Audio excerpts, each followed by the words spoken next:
अस्सलाम वालेकुम रीडर्स, कैसे हैं आप लोग। मैं हूं आपके होस्ट वराशा। आज हम आपके लिए लेके आए हैं एडिक्ट नावल के एपिसोड नंबर 10। ये नावल सुन रही है आप नॉवलिस्टिक यूट्यूब चैनल पर। बराए मेहरबानी इस चैनल को सब्सक्राइब करें, लाइक करें, शेयर करें, बेल आइकन को दबाना मत भूलिएगा। चलिए स्टार्ट करते हैं एपिसोड नंबर 10 एडिक्ट नावल की। शरीर लहजे में बोला तो सफीना को एकदम से शर्म ने आ गिरा और वह फ़ौरन से हाथ आगे पीछे डुराती दुपट्टा ढूंढने लगी। रहने दो यार, मैं कौन सा कोई गैर हूँ। सियार ने फ़ौरन इसका हाथ को थामा। इसके लहजे में अपनाहियत थी, मोहब्बत से गुंदा लहजा लम्हों में सफीना के दिल को रड़का गया था, मगर वो किसी भी किस्म की खुशफहमी पाल नहीं सकती थी। जब भी चेहरा मर जाए, इसके हाथ से प्लेट थाम ली। मुझे भी भूख लगी है। वो अभी 2 बाइट ही ले पाई थी जब सियार ने मासूमाना लहजे में कही बात पर वो जी भरकर शर्मिंदा हुई। तने नकूश में दौड़ती सुर्खी ने लम्हों में सियाल के अख्तर के दिल को बेकरार किया था। सफीना का सर हमवार झुकते देखे इसे गला खंगारा। वो झटके से सर उठाते इसे देखने लगी। मगर ये तो मेरा जूठा है, मासूमियत से कहेगी इसकी बात पर ना चाहते हुए भी साल के होंठ मुस्कुराए। वो ज़रा सा आगे सरका और इसके करीब हुआ। सफीना आंखें फाड़े इसे देख रही थी। जब वो हाथ इसकी गर्दन में लिपटे मखून निगाहों से इसे देखने लगा, सफीना का सांस खलक में ही अटक गया था। इस शख्स को बोलती निगाहों में झांक रहे जज्बात सफीना के लम्हों में समा गए। जब तुम्हें चख लिया है तो तुम्हारा जूठा खाने से क्या परहेज। वो इसके कान में झुका इंतहाई बेबाकी से कहता सफीना को लम्हों में शर्मिंदगी से दो चार कर गया। सफीना किसी साकत बुत की मान तेजी से धड़कते दिल से बैठी रही। वैसे भी पूरे होशो हवास से इस मैंने चखा और कसम से नशा अब तक हवासों पर तारी है। और वो बहकते हुए लहजे में बोला और होंठ सफीना के गाल पर रखते बेबाकी से बोला, मगर इससे मज़ीद ज़्यादा सुन पाना सफीना के बस से बाहर था। जब भी फ़ौरन से पीछे हुई और फौरी तौर पर आंखें फैलाए इसके होंठों पर हाथ रख गई। सियार ने आंखें छोटी की, इसे घूरा और फिर अपने लबों पर रखे इसके नाजुक हाथ को। और अगर आपने कोई ऐसी वैसी बात की तो मैं कमरे से चली जाऊंगी। वो इसका इशारा देखते सफीना ने पसीने से तर सुर्ख चेहरे से वॉन किया था। नाजुक वजूद होले से लर्ज रहा था, जबकि साल की बहकी निगाहें अभी तक इस पर अटकी थी। अब तुम्हें आदत डाल लेनी चाहिए स्वीट हार्ट, क्योंकि तुम्हारा शोर इस मामले में खासा बेबाक है।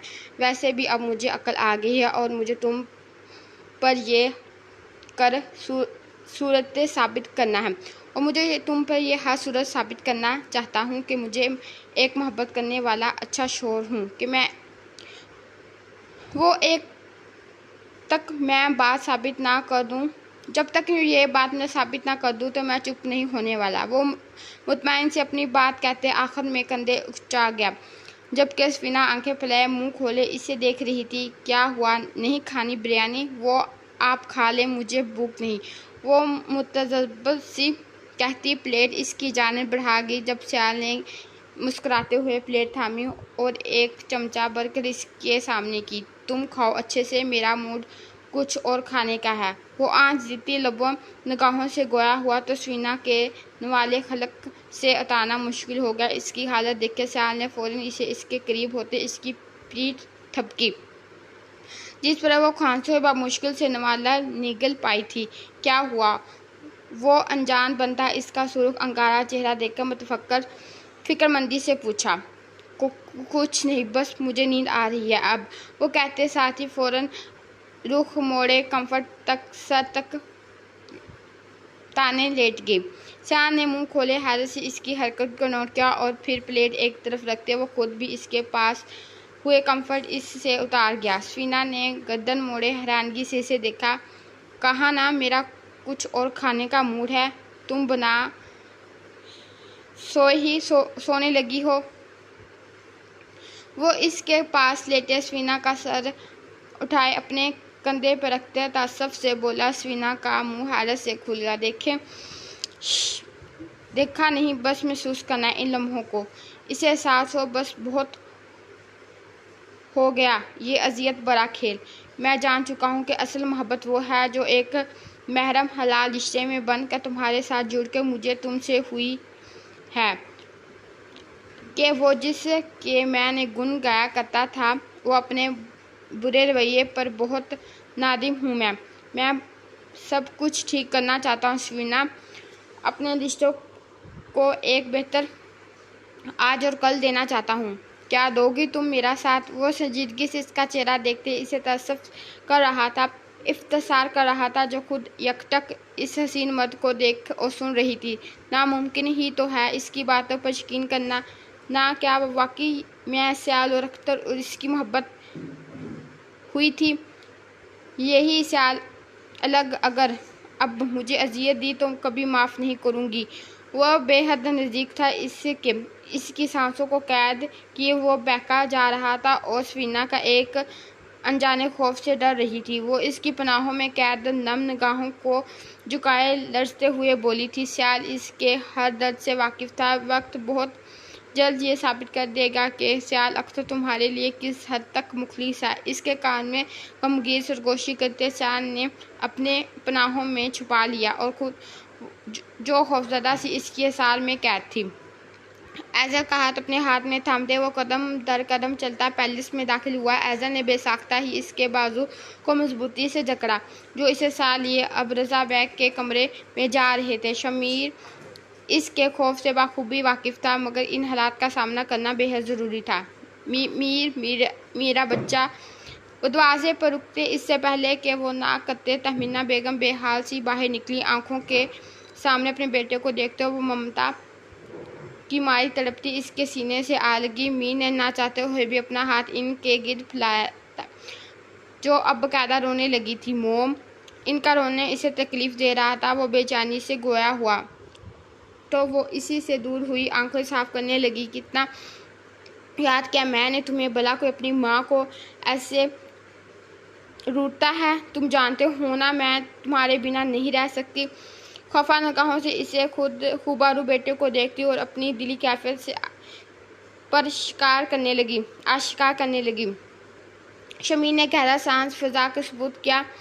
मोम रिलैक्स हो जाएं, आ गया हूँ मैं वापस, अब की इस बार कहीं भी नहीं जाऊँगा। वो लहजे की हत्ते अलमकानी तौर पर मजबूत बनाते बोला तो तहमीना की निगाहें एज़र पर उठी। वो हैरत व बेयकीनी से इसे देख रही थी। जब शमीर ने इनकी निगाहों के ताक़ब में देखते अपना मजबूत एहसास एज़र के गिर्द बांधा, इसे खुद से करीब किया। मोम मेरी बीवी एज़र। शमीर बेग। वो लफ्ज़ों पर जोर देता बिना कुछ कहे अपनी निगाहें में एज़ल की हैसियत बिल्कुल वाज़ह कर चुका था। तहमीना तो सांस रोके इसे साकिन निगाहों से देख रही थी। इसके दिल में मौजूद एज़ल के लिए नफरत मज़ीद बढ़ गई थी। आए हम डैड से मिल लें। वो दूसरी तरफ से इन्हें भी साथ लगाए रूम की जानिब बढ़ा। तहमीना बेटे की वजह से खामोश इसके साथ अंदर चली गई। डैड। वो अंदर दाखिल हुए तो बेकरार निगाहों बेड पर लेटे रज़ा बेग को देखकर इसके होंठ हिले थे। वो बेकरारी से इनकी तरफ बढ़ा। रज़ा जो नडाल से दवाई लेते अभी लेटे ही थे। इतने दिनों बाद शमीर की आवाज़ पर वो बेचैनी हुए। मेरी आंखें झपकते बेयकीनी से बोले। शमीर लम्हों में इनके पास पहुँचे, इनके सीने से आ लगा। रज़ा साहिब किसी सकते के आलम में अपने सीने से लगाए अपने बेटे को महसूस कर रहे थे। मीर इसके पास होने का एहसास होता ही वो कपकपाती आवाज़ में से पुकार उठे। कहाँ थे तुम? याद नहीं आई हमारी? क्या अभी भी बोझ बन गए हैं हम? वो मुड़ कर देख भी नहीं रहे। वो अफसुदगी से कहते इसे खुद में बीच रहे थे। शमीर को शर्मिंदगी ने आ घेरा। सॉरी डैड, आ तो गया हूँ ना। वो माहौल में छाई खनकी को दूर करते हशाश बशाश लहजे में बोला। तुम जानते नहीं हो कितना मिस किया मैंने तुम्हें। मेरे प्यारे से डैड, आपने इतना मिस किया मुझे। ये ले मेरी तरफ से प्यारी सी 2 चुमियाँ। वो शरी लहजे में कहते लम्हों में रज़ा बेग के चेहरे को थामते इनके दोनों गालों पर जोर जोर बोसा देते बोला। इसकी हरकत पर जहाँ तहमीना बेगम शॉक्ड हुई थी वहीं एज़र की गजाली आंखें बाहर निकलने को थी। कनाबी लब आधे खुले इसकी शाख की कैफियत को अया कर रहे थे और कुछ ऐसे ही हालत रज़ा बेग की थी। शमीर वो दांत कचकचाते अपने गालों को साफ करते बोले। हाँ हाँ हाँ, आई लव यू डैड, बस ने बस ऐसी सीन को मिस कर रहा था। इनके गुस्सा करने पर नीली आंखों में चमक लिए वो एकदम से इनके सीने से आ लगा। रज़ा बैग ने सर को तासुफ में नफ़ी में जुम्बिश दी, फिर से इसे खुद में बीच लिया। एजल बच्चे इधर आओ। रज़ा की नज़रें खुद में सिमटी खामोश खड़ी एजल पर पड़ी तो वो मोहब्बत पाश लहजे में गोया हुए और इसे पास बिठाया। एजल ने एक सामी सी निगाह तहमीना बेगम पर डाली जो शमीर के सबब जब्त किए खड़ी थी, और फिर इसे नीले बले को देखा जिसकी बहकी पुरशौक निगाहें इसी पर अटकी हुई थी। वो धीमे से आगे बढ़े और सर झुकाए रज़ा से प्यार लिया। जीती रहो मेरी बेटी, ठीक हो तुम? इसके सर पर हाथ रखते वो मुतफक्कर से पूछे बैठे। इनकी फिक्र और अंदेशों पर शमीर ने आंखें छोटी के इन्हें घूरा, जैसे रज़ा सर से इग्नोर कर गए। तहमीना बेगम सर पटकती कमरे से वॉकआउट कर गई थी। शमीर ने तंग तो नहीं किया ना मेरे बच्चे को? कमरे में एकदम से खामोशी छा गई, जिसका असर जाहिर करने की मोहब्बत से एजल से इस्तवा करने लगे। एजल ने एक नज़र शमीर पर डाली जो इसे ही देख रहा था, फिर नजरें चुराते सर को नफ़ी में हिला दी। रज़ा ने सुकून भरा सांस लेते धीरे से दुआओं से इन्हें नवाजा। डैड, डिनर किया आपने? शमीर इनकी मिस्टर्स मेडिसन चेक करते संजीदगी से पूछने लगा। रज़ा इसकी फ़िक्र पर ज़रा सा मुस्कुराए। हाँ बेटा, खा लिया है मैंने। यकीनन तुम दोनों ने डिनर नहीं किया होगा, वैसे भी काफ़ी रात हो चुकी है। ऐसा करो, जाओ तुम दोनों डिनर करके आराम से, सुबह मुलाकात होगी। वो प्यार से एक बार फिर से एजल के सर पर हाथ रखते बोले तो शमीर ने फ़ौरन सर को हाँ में हिलाया, जैसे वो इसी इंतज़ार में था। ओके, गुड नाइट डैड, चलो एजल डिनर कर ले। वो रज़ा को खुदाफिज कहते एजल का हाथ थामे इसे अपने साथ खींचते बाहर निकला। क्या हुआ, खाना खाओ? वो मसलसल खाने को घूर रही थी। शमीर इसे खोया देख के टोक के बिना ना रह सका। शमीर, तुम्हारी मम्मा को मेरा यहाँ आना अच्छा नहीं लगा, एजल हिचकिचाते हुए बोली थी, मगर ये भी सच था कि इस बात को दिल से निकाल नहीं पा रही थी। कहीं ना कहीं इसे ये खौफ भी था कि कहीं शमीर भी इसे छोड़ ना दे। शमीर ने संजीदा से एजल से के मुतफक्का चेहरे को देखा और फिर दोनों हाथों इसके हाथों में थामे। अगर इन्हें तुम्हारा आना अच्छा नहीं लगा तो क्या हुआ, मैं जानता हूँ मेरी जान सबके दिल में जगह बना लेगी। शमीर के लहजे में इत्माद यकीन था, जिसे वो जानता था कि एजल तहमीना बेगम का दिल जीत लेगी। फ़िलहाल के लिए छोड़ो दो इन सब बातों को, मुझे ये बताओ, दर्द तो नहीं हो रहा ना? नीली आंखों में फिक्र का जहां समोए वो बेताबी से इसे देखते एजल के होंठों को छूते पूछे लगा। नहीं, अब ठीक हूँ मैं। वो नजरें झुकाए बोली। शमीर ने मुश्किल से हंसी जब्त की। चले रूम में। वो शरीर निगाहों से एजल को देखते लब दबाए पूछने लगा। शमी, क्या तुम मुझे अम्मी के पास ले जाओगे? मुझे इनसे मिलना है। इसका ध्यान खुद पर से भटकाने की एजल ने एक नाकाम सी कोशिश की थी। ऑफकोर्स जाना, मैं चलूँगा, मगर इस वक्त वो बात करते हुए रुका। नीली आंखों में एक अजीब सी चमक थी। इस मैनिखेजी बोली निगाहों से एजल को घबराहट ज़दा कर रही थी। वो आंखें फैलाए इसे देखने लगी। जो कुर्सी से उठा अब शहाना चाल चलता इसके पास आया। मैं आई, इसने हाथ आगे बढ़ाते कहा था। एजल ने धड़कते दिल से अपना नाजुक हाथ इसके हाथ पे रखा, जिसे होंठों से लगाए। शमीर ने इसे खड़ा किया और फिर किसी कांच की गुड़िया की तरह अपनी बाहों में भरा। शमीर, वो घबराई हुई गजाली आंखें फैलाते हुए देखा, जिसके लबों पर खूबसूरत जानलेवा मुस्कुराहट थी। दोनों गालों पर उभरे वो गड़े एजल को महबूब कर रहे थे। जिससे वो निगाहें चलाती वो हाथ इसकी गर्दन के गिर्द लपेट गए। शमीर इसे बाहों में भरे अपने रूम तक पहुंचाया और नरमी से इसे नीचे उतारा और एजल की पुश्त पर खड़ा हुआ। ओपन दी डोर, इसकी आंखें पर अपना हाथ रखते इसने हुक्माना कहा, जबकि दूसरा हाथ इसकी कमर के गिर्द हायल था। मगर तुम हाथ हटाओगे तो खोलूंगी, एजल ने बेचैनी से कहते अपनी आंखों पर रखे इसके हाथ को हटाना चाहा, जिसे शमीर बर वक्त थाम गया। Don't waste time baby, just open the door. गुजरते हर लम्हे के साथ इसका लहजा गमगीन हो जा रहा था। एजल की रीढ़ की हड्डी में सरसराहट सी हुई। इसने कपकपाते हाथों को आगे बढ़ाया, मगर दरवाज़ा लॉक ढूंढना ना पाना आसान नहीं था। शमीर ने इसके नाजुक हाथ को अपने हाथों में थामे दरवाजे के लॉक पर रखा। एजल ने थूक निगलते हैंडल को घुमाया तो दरवाज़ा खुलता चला गया। शमीर ने खुद में बीच रूम में गया और कमरे के वसत में जाते अपना हाथ इसकी आंखों से हटाए। ओपन योर आइज, इसकी बारी जानलेवा सरगोशी पर एजल ने आसगी से आंखें खोली तो वो महबूस सी अपनी बड़ी बड़ी आंखें फैलाए आगे पीछे देख रही थी। पूरा कमरा सुर्ख और सफ़ेद गुलाबों से भरा पड़ा था। खूबसूरत लड़ियों के सहारे बैठ के एन ऊपर कुछ फासले छत से बंधी रंगीन लड़ियों पर एजल और शमीर की तस्वीर थी। एजल महबूस सी किसी ट्रांस की कैफियत से चलती बेड की तरफ बढ़ी थी। निगाहों इन गोल गोल घूमती लड़ियों में लगी थी। एक तस्वीर पर ठहरी थी। ये तस्वीर इस रात की थी जब वो शराब के नशे में मदहोश शमीर बैग के ही कपड़ों में मबलूस इसकी बाहों में झूल रही थी। और एक तस्वीर वो शमीर बैग के गाल पर बोसा देते हुए थी। एजल हैरत से इन तस्वीरों को देख रही थी। वो नहीं जानती थी कि शमीर ने ये सारी यादें कैसे किस तरह कैद की थी, मगर ये तस्वीरें एक मुकम्मल मोहब्बत भरा अक्स पेश कर रही थी। ऐसे मंजर जिसमें कैद वो हसीन तरीन चेहरे बेतहाशा जान लेवा लग रहे थे।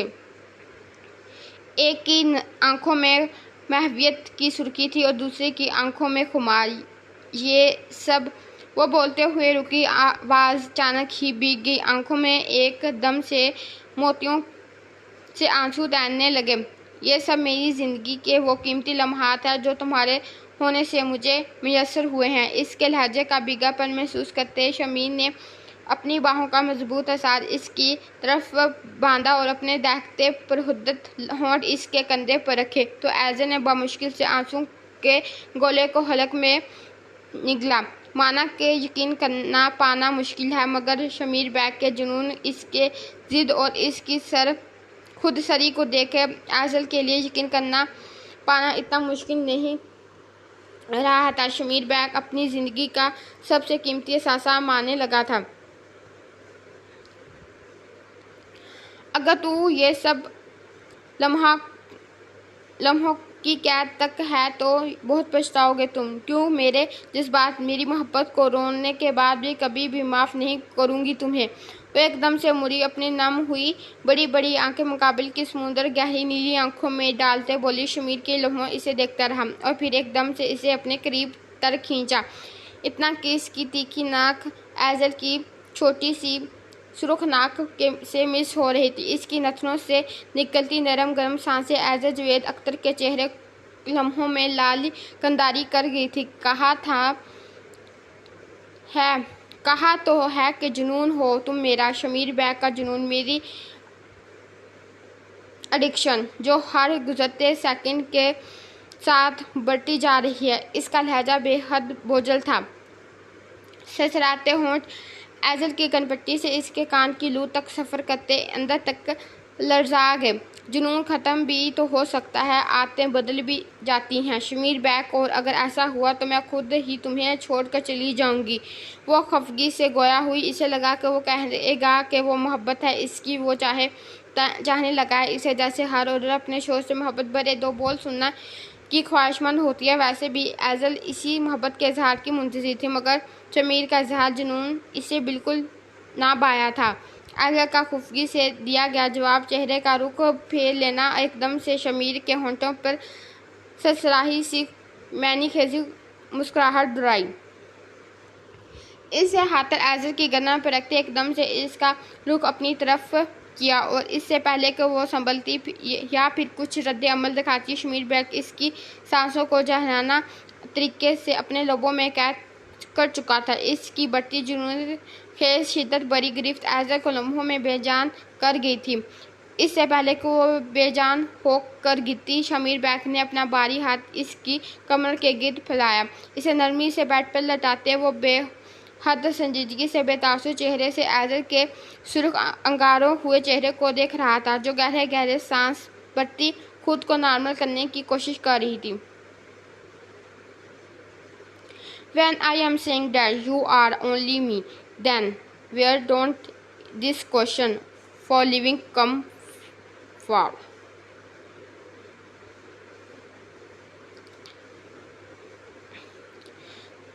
जब मैं कह रहा हूँ कि तुम सिर्फ मेरी हो, तो ये छोड़ने का सवाल कहाँ से आया? एजल शमीर बेग, एक बात याद रखना, अगर कभी भी मुझे से दूर जाने की कोशिश की तो तुम मेरा वो रूप देखोगी जिसे देखने के बाद तुम मेरी पनाहों शमीर बेग से पनाह मांगोगी। शमीर बेग से, तुम मेरी जान, ये आखिरी गलती समझकर माफ़ कर रहा हूँ। आइंदा ऐसे लफ्ज़ तुम्हारी ज़ुबान पर आने भी नहीं चाहिए।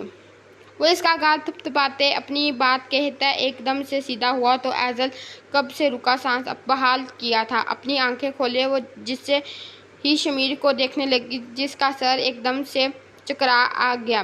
खौफ से आंखें फैली, वो सर को नफ़ी में जंबिश देने लगी। शमीर ने गर्दन मोड़े इसे देखा। इसकी जर्द रंगत देखे शमीर के माथे पर बल नमूदार हुए। इसने तेज़ी से दांत पीसते शर्ट के बटन को खींचा और जो तेज़ी से खोलने के सबब टूट गए और दूर जा गिरे। एजल जो बेड से गिरती पड़ती उठी ड्रेसिंग रूम की तरफ बढ़ रही थी। लम्हों में शमीर बेग ने इसे दबोचा और अपने चेहरा सामने किया। शमीर प्लीज़ मत करो, मुझे हर्ट हो रहा है। वो अपना हाथ छिड़वाने की नाकाम कोशिश देखते घबराई हुई आवाज़ में बोली। शमीर ने गहरा सांस भरा और एक निगाह इसकी सुर्ख कलाई पर डाली और इसने हाथ को छोड़ा और झटके से इसे कागज़ की गुड़िया को अपने कंधे पर डाला और एकदम से बेड पर बजा इसे सुर्ख पत्तों पर बिठाया। शमीर, जब जानती हो कि बोलना बेकार है तो क्यों अपनी एनर्जी वेस्ट कर रही है? वो उंगली इसके होंठ पर रखते बिल्कुल सर लहजे में बोला था। एजल को एक पल को इससे खौफ सा आया था। कैसी ज़िंदगी है इन दोनों की? वो चंद मिनट में एक सुकून से भी नहीं रह पाए थे कि फिर से इख्तलाफात शुरू। तुम मुझे मेरी इजाज़त के बिना नहीं छू सकते। इसके इरादे को बांधते हुए वो तेज़ लहजे में इससे दूर हुई। शमीर के गाल पर यखलख्त गड़ा नमूदार हुआ। इसने झटके से एजल का जबड़ा अपने हाथों में दबोचा। तुम्हारे करीब आने के लिए मुझे किसी किस्म के लाइसेंस या फिर इजाज़तनामे की बिल्कुल ज़रूरत नहीं है डार्लिंग। पहले भी तो ये दूरियां समेट चुका हूँ अपने अंदाज से, इस बार फिर से ही। वो एजल के हाथों को अपने हाथ में दबोचे इसके कान में झुकता मैंने खेजी से बोला।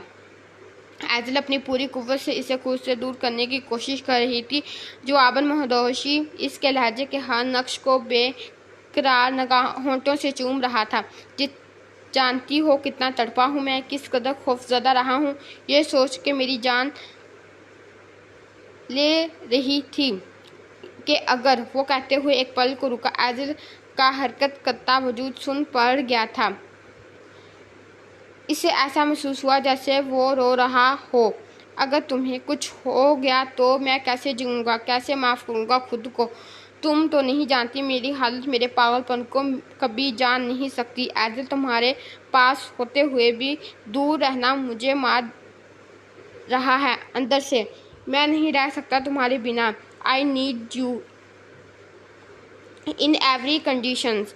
वो आखिरी अल्फाज पर जोर देते जुनून भरे लहजे में गोया हुआ। एजल किसी साकत बुत की तरह इसे सुन रही थी। तुम बीवी हो मेरी और इस वक्त मुझे तुम चाहिए अपने बेहद नज़दीक, अपनी सांसों से भी करीब। वो इसके लिए तुम राज़ी हो या ना हो मुझे फ़र्क नहीं पड़ता। वो रोक टोक लहजे में बोला, अपने सुरखते लब एजल की पेशानी पर रख किया। एजल का वजूद एकदम से ढीला पड़ा था। वो सब कुछ बुलाए अपने कपाते हाथ एजल शमीर बेग की गर्दन के गिर्द लपेटते इसके सीने से जा लगी। एजल की खामोशी बड़ी हाँ ने एकदम से शमीर के दिल को तेज़ी से धड़काया। वो अपने मजबूत असार इसके गिर्द बांधे इसे खुद में कैद करता चला गया, जो आज अपना आप पूरे होश हवास में इसे सौंप चुकी थी। शमीर उठो भी। वो पिछले आधे घंटे से इसे जगाने की कोशिश कर रही थी, जो रीढ़ बना मज़े से सो रहा था। एजा ने एक नज़र घड़ी पर डाली जो सुबह के 5 बजा रही थी। वो नवाज गुजार नहीं कर सकती थी, मगर शमीर अपनी बाहों में जकड़े सोया हुआ था और वह मासूम ना चाहते हुए भी इसकी गिरफ्त से में कैद हो चुकी थी। शमीर एजल ने बासाख्ता इसकी हल्की बेड पर हाथ रखते हुए इसे पुकारा। निगाहें इसके हसीन चेहरे पर बेकरारी से घूम रही थी। गुजरी रात के हसीन लम्हात ज़हन के पर्दे पर लहराए तो एजल ने शर्म से सुर्ख चेहरा झुकाए अपना नाजुक मोमी हाथ पीछे खींचा। ऐसे ही छूना अच्छा लग रहा है, ऐसे ही छूना अच्छा लग रहा है। वो नीली आंखों में हसीन मर्द जो पहले आधे घंटे से इसके जागने पर नहीं उठा था, अब इसका हाथ अपने चेहरे से हटाने पर एकदम से बेकरारी से कहते साथ ही इसका हाथ को थाम लिया। एजल के नाभि लब कँपाने लगे जब इसकी आंख जती मैनीखेज बेबाक निगाहें अपने चेहरे पर महसूस हुई। आप तुम, शमीर ने शरीर लहजे में कहते इसे झटके से तकिए पर गिराया और एजल आंखें फैलाए इसे देख रही थी, जो बेबाक निगाहों से इसे ही देख रहा था। तुम मेरी शर्ट में ज़्यादा हॉट लग रही हो जानम। शमीर ने एक नंगा अपनी शर्ट में छुपी इस नाजुक से वजूद पर ड्राई और गमगीन लहजे में कहा। शमीर एजल ने बेसाख्ता ही अपना हाथ इसके होंठों पर रखा जिसे वो चूमता पीछे कर गया। अब खुद उठाया है तो ये अजाब जान झेलना भी पड़ेगा। वो झटके से अपने होंठ इसकी छोटी सी नाक पे रखते गमगीन लहजे में बोला था, नो, मुझे नमाज पढ़नी है। शमीर एजल ने एक दम से चीखते के अंदाज में कहा। वो हाथ इसकी कसीदा पेशानी पर रखते बोली तो शमीर ने ठहरी निगाहों से इसे मासूम हसीन चेहरे को देखा, जो झटके से अपने दहकते लब इसकी पेशानी पर जब्त किए। एजल सांस रोके अपनी पेशानी पर इसका हिद्दत बड़ा लम्स महसूस कर रही थी। ओके, नमाज के बाद वापस आओगी और हम यहीं से कंटिन्यू करेंगे। शमीर ने ज़रा फरमाइशी अंदाज में कहते इसके कान की लू को चूमा तो एजल ने फ़ौरन इसे हामी भरते सर को हाँ में हिलाया तो आई बी वेट। इसे वाशरूम में जाता देखते वो बुलंद आवाज़ में बोला और फिर मुस्कुराते हुए पास पड़ी एजल के दुपट्टे को उठाए सीने से लगाया। वो मुस्कुराता आंखें मूंद गया। खाना लाऊं आपके लिए? वो फ़ोन पर मसरूफ़ था जब सफीना ने हिचकिचाते सवाल किया। अभी नहीं, मैं थोड़ा सा काम कर लूँ फिर खाऊंगा, तुम नाश्ता कर लो। इसने एक नज़र इस पर डाली तो वह सर को हाँ में हिलाती कमरे से बाहर निकल गई। एकदम से बैरूनी गेट पर जोर सी दस्तक हुई। सफीना जो अभी अभी अपने कमरे से निकली थी दस्तक पर चौंक सी गई। इससे पहले कि दरवाज़ा की जानिब बढ़ती सयाल कमरे से निकल आया। सफीना, तुम रहने दो, मैं देखता हूँ। इसे टोकता वो खुद दरवाजे की तरफ बढ़ा। सफीना खामोशी से किचन की जानिब बढ़ गई। मिस्टर सयाल अख्तर, दरवाजे के बाहर आर्मी यूनिफॉर्म में खड़े मेजर सयाल ने सवाल किया, जो हैरत से इनको देखता समझ से सर को हाँ में हिला गया। दरअसल आपको कुछ दिखाना है, मेजर शवाबीन ने कहते ही अपना फ़ोन निकाला और सयाल के हाथ में थमा दिया, जिसमें एक वीडियो सामने स्क्रीन पर मौजूद थी। सयाल को वापस ना आता देखे सफीना परेशानी से इसके पीछे ही निकली थी और वहीं ज़किया बेगम भी आवाज़ की बाहर आई तो अचानक से परवेज़ की आवाज़ पर वो चौंकी। निगाहें आगे पीछे दौड़ाई मगर वो कहीं नहीं था। तो वो एक मुतफक्का निगाह मैनेजर पर डालते सयाल के पास आई तो नज़रें सयाल के हाथ में मौजूद मोबाइल पर पड़ी, जिसमें किसी और की नहीं बल्कि परवेज़ की वीडियो थी। ज़किया माथे पर बल डाले इस वीडियो को देखने लगी, मगर जूं वीडियो मज़ीद चलती गई इनकी आंखें बंद सदमे से फट पड़ी। वो हैरत व परेशानी से सर को मुसलसल नफ़ी में हिलाने लगी, जबकि सयाल लिए तो यकीन कर पाना नामुमकिन था। इसका बाप इस कदर बुरा आदमी था, इस कदर एक दम से लड़खड़ाया। वो बस गिनने को था, मोबाइल इसके हाथ से छूटकर ज़मीन बोस किया और वहीं इसी हालत देखकर मेजर ने आगे बढ़ते इसे संभाला। सयाल बेटा, हौसला रखो। मेजर ने इसे तीस से इसे दिलासा दिलाया, जिसका चेहरा शिद्दत ज़ब्त से लाल अंगारा हो चुका था। ये सब झूठ, ये सब सच्चा। शमीर बैग की बीवी एजल शमीर बैग को उन्होंने किडनैप किया था। इसके अलावा कोई 20 लड़कियां हैं जिन्हें बाजियाब करवाया गया है और इस सारे मामले में परवेज़ खान जान से जाता रहा। शमीर मेजर शाहवीन ने सयाल के कंधे पर को थपथपाते इसे हकीकत बताई तो वही ज़किया बेगम इस सदमे को बर्दाश्त ना कर पाते हुए बेहोश हुई ज़मीन बोस हुई थी। ए लड़की कहाँ जा रही है? ऐज़ा नमाज के बाद फ़ौरन दबे दबे कदमों से बाहर निकल आई थी। सुबह के वक्त नमाज के बाद चाय पीना इसकी आदत थी और अब वो वही करने जा रही थी जब से पीछे से आती तहमीना बेगम ने इसे टोका। जी वो चाय, ऐज़ा कांपती आवाज़ में कहा। दिल की धड़कनें खौफ से तेज़ तेज़ धड़क रही थी। इसे कुछ भी समझ नहीं आ रही थी। शमीर को बिना बताए वो रूम से निकल आई थी और अब यूं तहमीना बेगम को देखे इसका सांस खुश्क हो गया था। तहमीना ने एक गहरी नाचाती निगाहें इस ऐज़र के महकते हसीन वजूद पर गाड़ी और इसके वजूद में रची शमीर बैग की खुशबू इन्हें बहुत कुछ समझा गई थी। यकीनन मकसद पूरा कर ही लिया मेरे बेटे ने। तुम जैसी दो कोड़ी लड़की को वो इसीलिए तो उठा के लाया है ताकि कुछ दिनों तक अपना दिल बहला सके और अब वो 2 दिन दूर नहीं है जब वो इसका दिल तुमसे भर जाएगा। वो धड़के कहकर तुम्हें घर से धक्के मारकर घर से निकालेगा। अजियत पर दान जमाए वो नफ़रत से इसके कान में फनका रही थी जबकि इनकी बातें ऐज़र के दिल व दिमाग पर बुरी तरह असर कर रही थी। वो मज़ीद बेचैन हुई थी। एक अनजाना सा खौफ जो इसके दिल के किसी कोने में पहले से मौजूद था इसने फिर से अपनी मजबूत जड़ें की। ऐज़र जिन कदमों से पीछे आई थी अब उसी तरह से वो दौड़ती तेज़ी से ऊपर की तरफ भागी। अगर यह सब शमीर के लिए दिल बहलाने का सामान है तो इसके वजूद में इसकी खुशबू नहीं, ज़रूर इस लड़की ने इस पर जादू चलाया है अपना। इससे पहले के बात मेरे हाथ से निकल जाए मुझे कुछ करना होगा। ऐज़र की आंखों से ओझल होते पुष्ट को देखते वो पुरसोच अंदाज में गोया हुई। परवेज़ की तदफीन के बाद वो थका हारा घर लौटा था।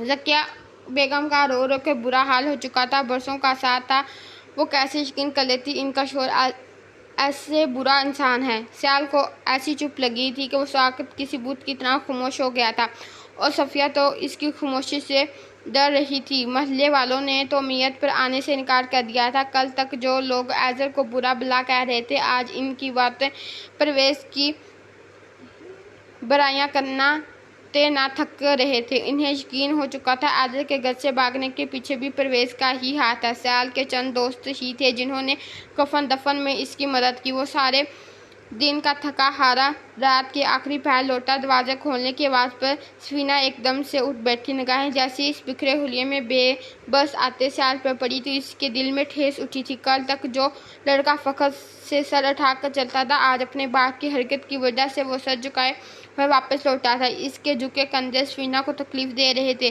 सुर्ख चेहरा, भीगी आंखों के गोशे देख के वो लब दांतों तले दबा गई। सयाल वो चौंकी, एकदम से जगह से उठ गई। सयाल ने बेजान सा फर्श पर डैस आ गया।